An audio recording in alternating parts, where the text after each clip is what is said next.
Dapatkan welcome bonus sebanyak 170 USD selepas mendaftar di Huobi dan anda boleh mula membeli kripto kegemaran anda. Cubalah sekarang di Huobi Global.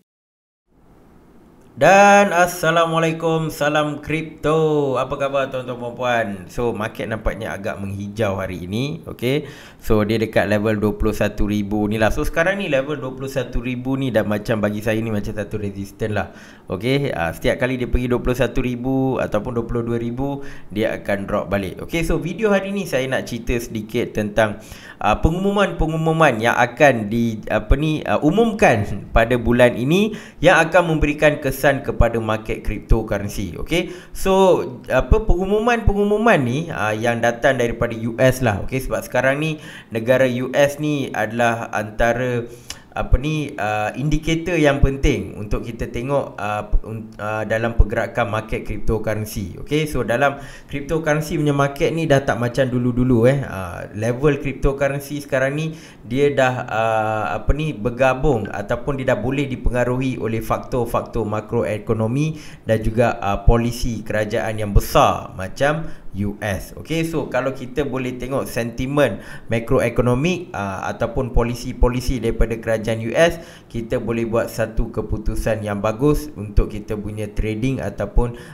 investing dalam cryptocurrency. Okay, so saya nak tunjukkan lah, okay, carta. Just kita nak tengok sedikit lah chart Bitcoin sekarang ni. Okay, so ini based on laporan inflasi pada 10 Jun. Okay, 10 Jun. Kalau kita tengok lepas pengumuman ni, apa jadi inflasi yang diorang ingatkan akan pergi dekat 8.3%. Itu dia punya prediction. Instead of pergi 8.3%, dia pergi ke 8.6%. So bila benda tu terjadi, it is beyond expectation. Okay, so market pun jatuh. Okay, bila pasaran saham jatuh, pasaran Bitcoin pun jatuh juga. So tuan-tuan dan puan kena faham naratif sekarang ni. Naratif market sekarang ni adalah cryptocurrency akan ikut pasaran saham. Okay, so bila pasaran saham jatuh ataupun bila bear market, kripto dia akan ikut pasaran saham. So sejauh ataupun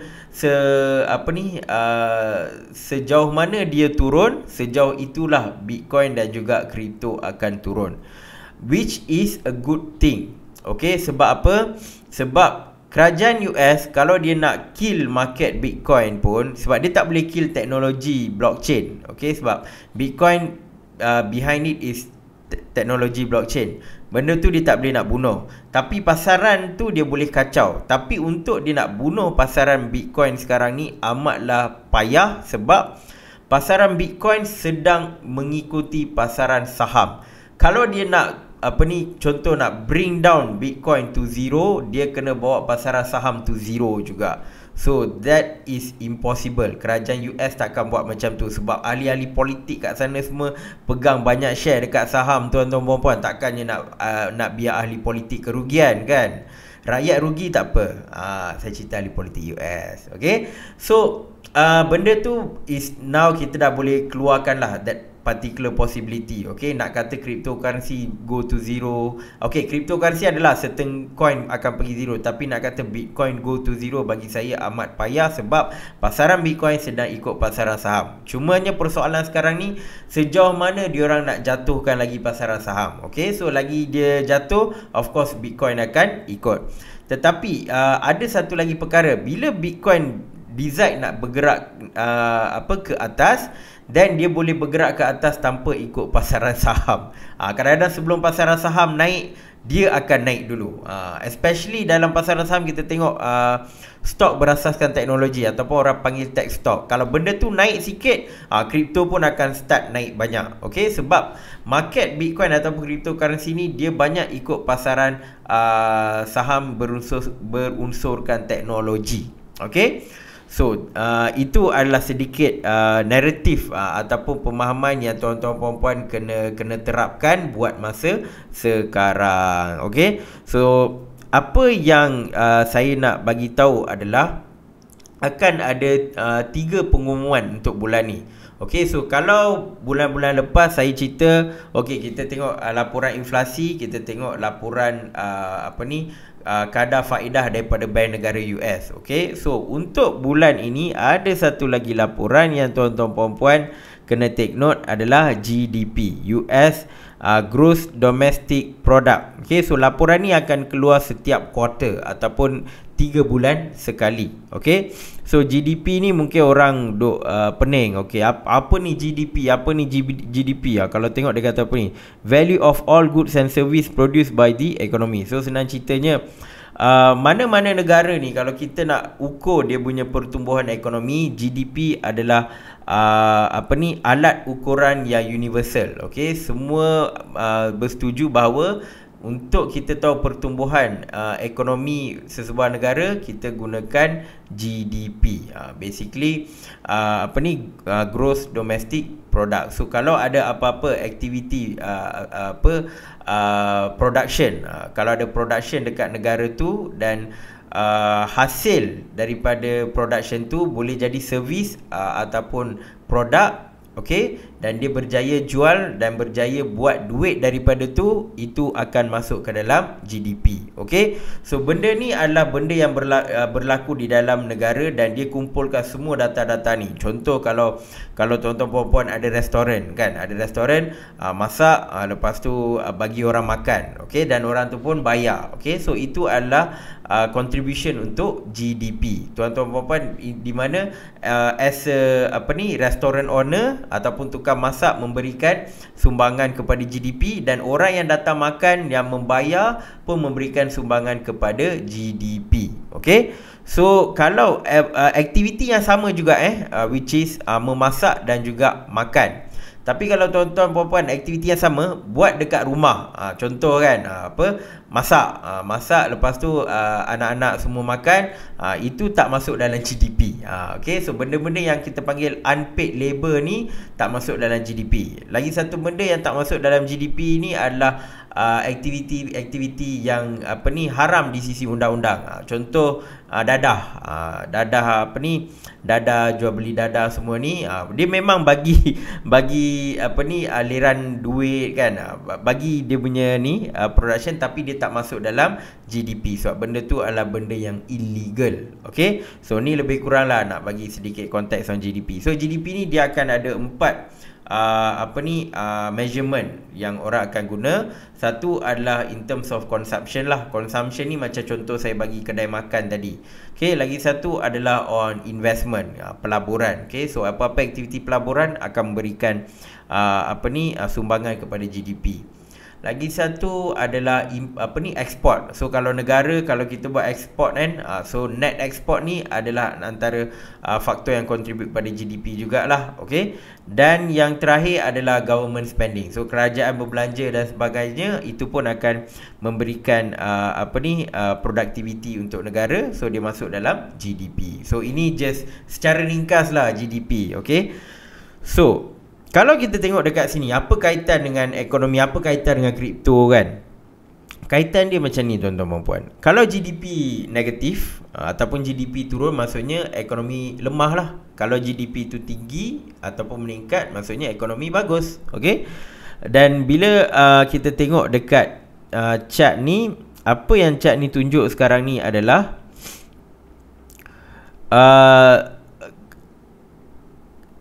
market sekarang ni pertumbuhan ekonomi sekarang ni for the past 3 bulan ataupun sesi kuartal yang lepas memang negatif.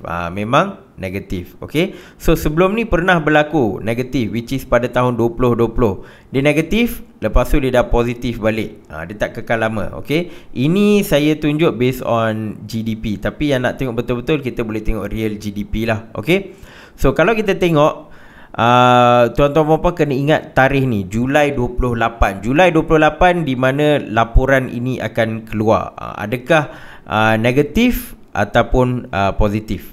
Okay, so kalau kita tengok dekat sini real GDP, bukan ni, yang mana, kejap. Betul-betul ni. Okay, So kalau kita tengok real GDP ni tuan-tuan puan, dia akan kira quarter by quarter lah.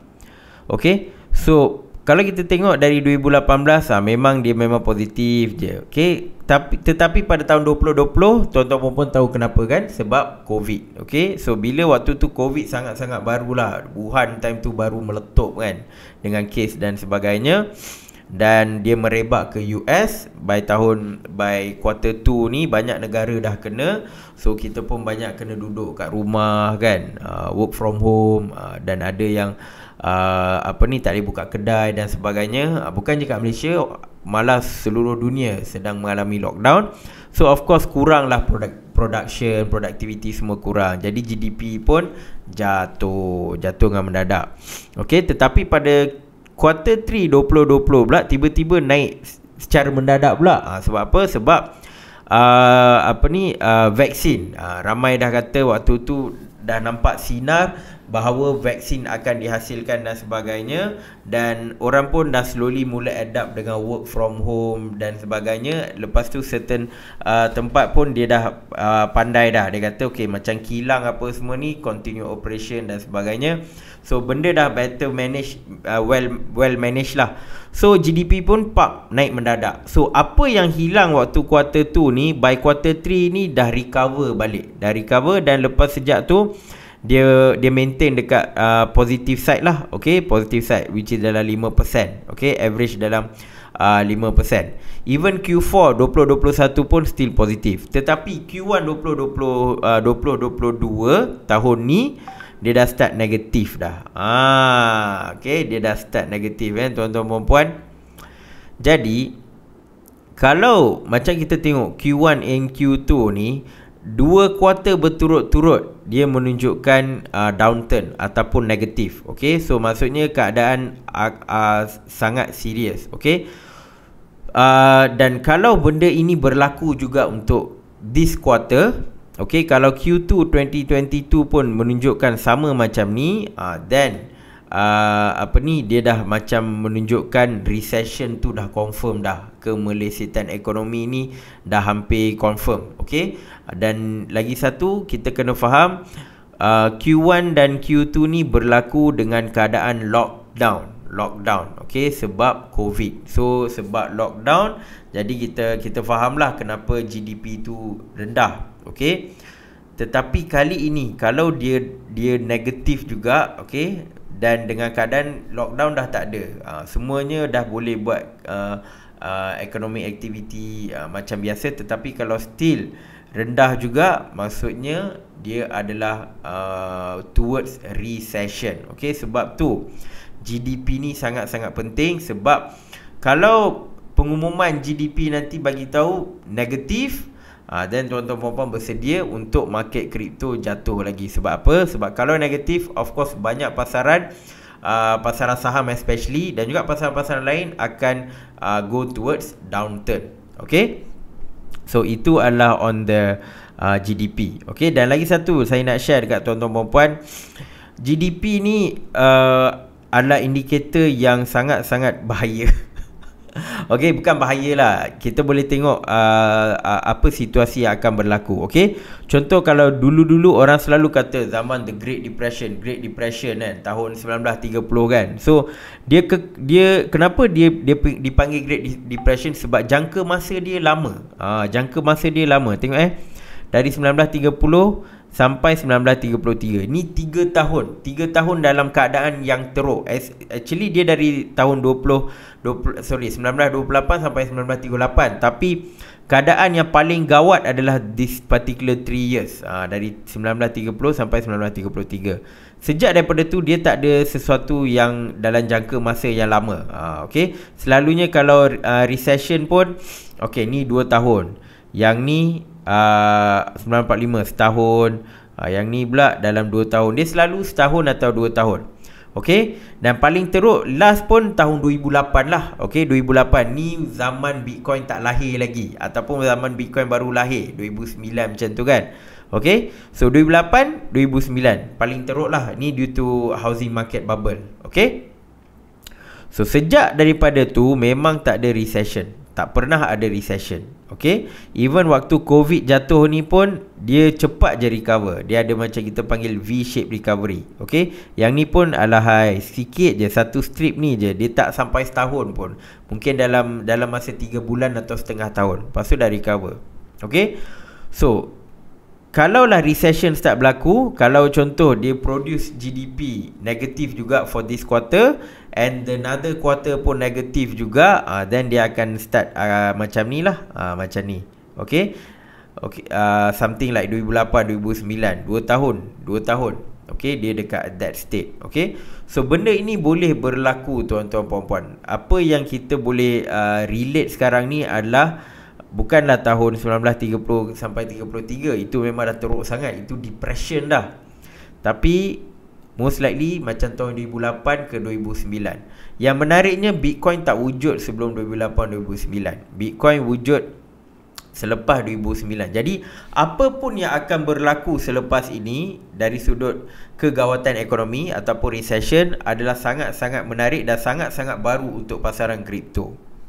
Okay, so kalau dah settle that particular period of kegawatan ataupun recession, then kita akan dapat satu data yang yang kita boleh gunakan lah untuk measure pasaran kripto selepas ini. Sebab all this while pasaran kripto tak pernah hadap recession. Okay, eventually dia akan hadap jugalah, tetapi happen to be kemungkinan sekarang. Okay, kalau sekarang recession dah start berlaku, kalau GDP negatif lagi 2 quarter lagi, then most likely recession dah start dah. Kalau benda tu berlaku, kita kena tengok macam mana keadaan pasaran kripto. Okay, tapi most likely saya nampak dia akan bertenggek dekat pasaran saham lah. Okay, so now kita tengok lagi satu, which is data inflasi ataupun CPI yang akan diumumkan pada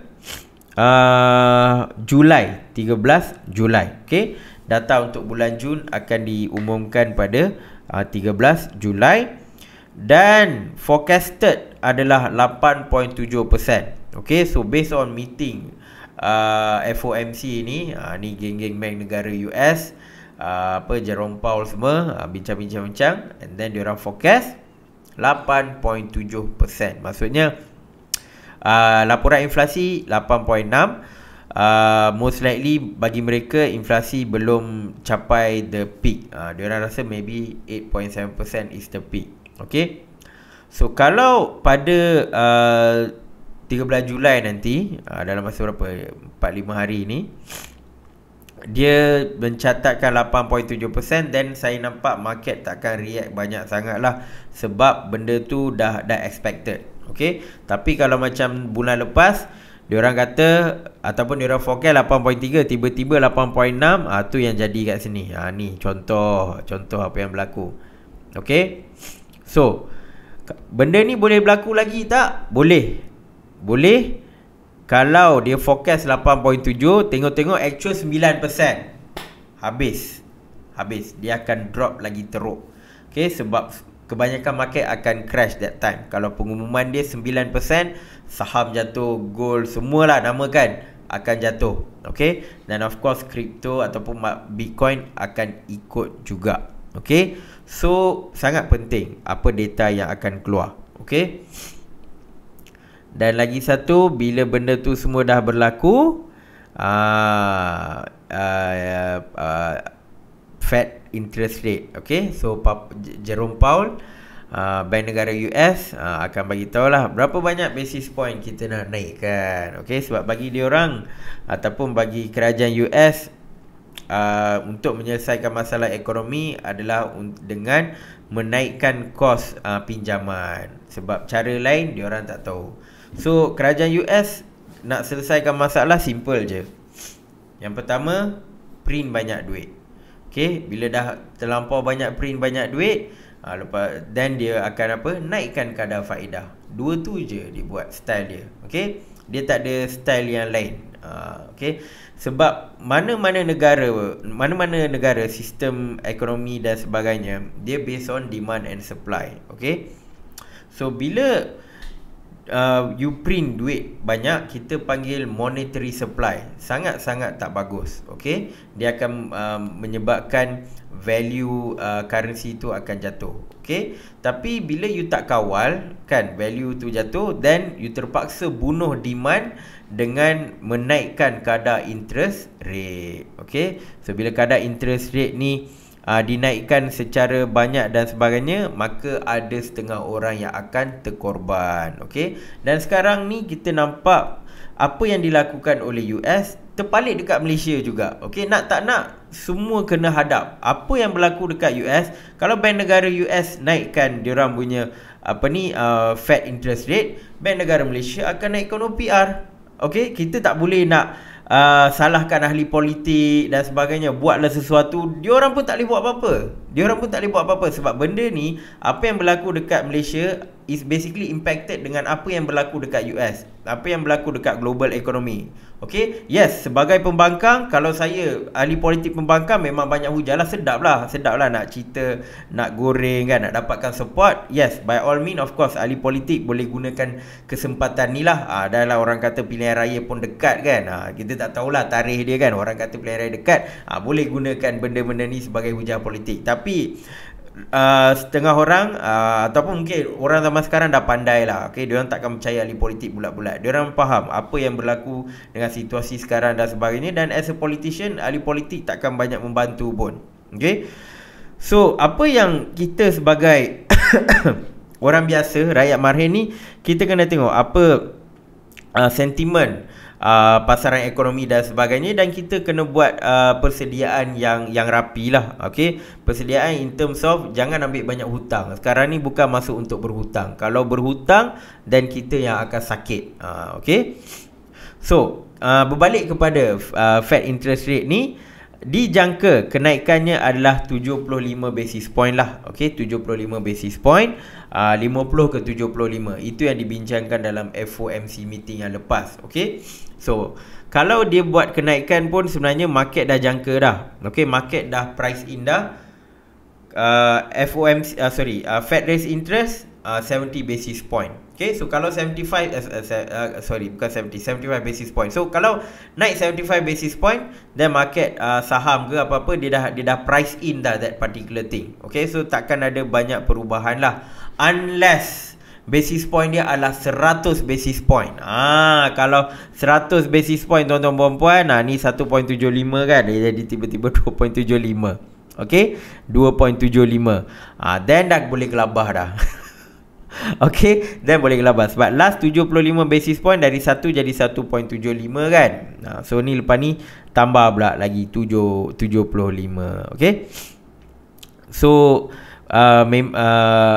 so memang sesuatu yang menarik lah. Sesuatu yang menarik on apa yang akan terjadi. Okay, so just saya nak recap sedikit lah. Nak recap sedikit apa yang saya cakap ni. So persoalan yang sekarang tuan-tuan puan-puan kena tanya adalah, adakah inflasi akan jadi semakin tinggi? Itu yang pertama. Yang kedua, adakah Fed ataupun bank negara US akan naikkan interest rate lagi? Itu yang kedua. Yang ketiga, adakah recession telah bermula? Itu yang ketiga. Okay, sebab ketiga-tiga persoalan ini akan memberikan jawapan. Antara jawapan ni akan memberikan satu senario yang baik, ataupun jawapan-jawapan ni akan memberikan satu senario yang buruk. Dan jawapan-jawapan ni kita tak ada sekarang. Kita akan ada by end of the month. Okay, lepas yang laporan GDP akan keluar, then kita akan ada jawapan lah. So sekarang ni kita ada dua senario. So saya cerita senario yang buruk dulu. Selalu orang cerita senario yang baik dulu. Kita cerita senario yang buruk dulu. Berita buruk, inflation naik 8.6 ke atas. Okay, tapi to be exact 9% is memang dah teruk dah. Inflation dah jadi semakin teruk, 9%. Dan bila benda tu berlaku 9%, of course Fed ataupun Bank Negara US akan naikkan interest rate dia 100 basis point. 100 basis point, itu akan memberikan lagi satu tamparan kepada market. Okey. Dan yang ketiga, kalau GDP negatif, dia akan menunjukkan 2 suku berturut-turut GDP adalah negatif dan kita dah boleh confirmkan recession telah bermula. Ini adalah berita buruk untuk tuan-tuan prepare. Okey, which is personally saya rasa lebih ke arah ni lah. Okay, personally ini pandangan peribadi saya nampak ke arah berita buruk ni. Okay, tapi saya harap saya salah. Okay, bila saya salah maksudnya berita baik lah. Okay, so bila berita baik maksudnya market akan naik. So untuk market naik, then laporan inflasi nanti kena tunjukkan 8.6% ke bawah. Optimum 8.3%. Kalau ditunjuk 8.3%, oh memang baguslah. Okey. Dan kalau dia pergi 8.3%, regardless lah 8.6, 8.5 atau 8.3, dan Fed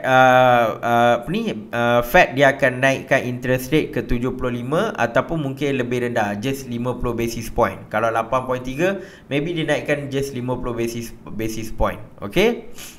Dan GDP pula positif. Let's say quarter 2 tahun 2022, GDP menunjukkan bacaan positif. Then market boleh naik. Okay, so 3 perkara ini kalau berlaku, then benda ni adalah berita baik untuk market. Then of course Bitcoin pun akan naik balik. Mungkin dia boleh break level 20k, 21k, 22k resistance ni. Probably Bitcoin boleh break sebab dah nampak ada pemulihan sedikit dari sudut pasaran ekonomi. Okay, so ini adalah situasi yang tuan-tuan puan-puan kena alert sekarang ni.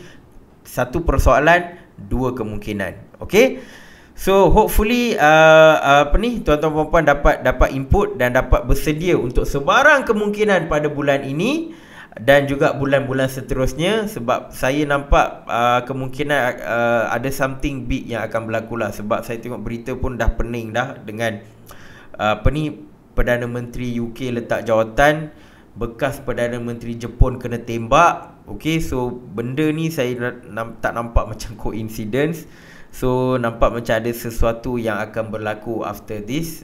So apa pun kita tengok perkembangan on these 2 event lah, ataupun mungkin ada apa-apa isu lain yang akan datang sehari 2 ni, wallahu alam. Okay, so itu saja sedikit perkongsian daripada saya. InsyaAllah kita akan jumpa di dalam video akan datang. Assalamualaikum dan salam kripto.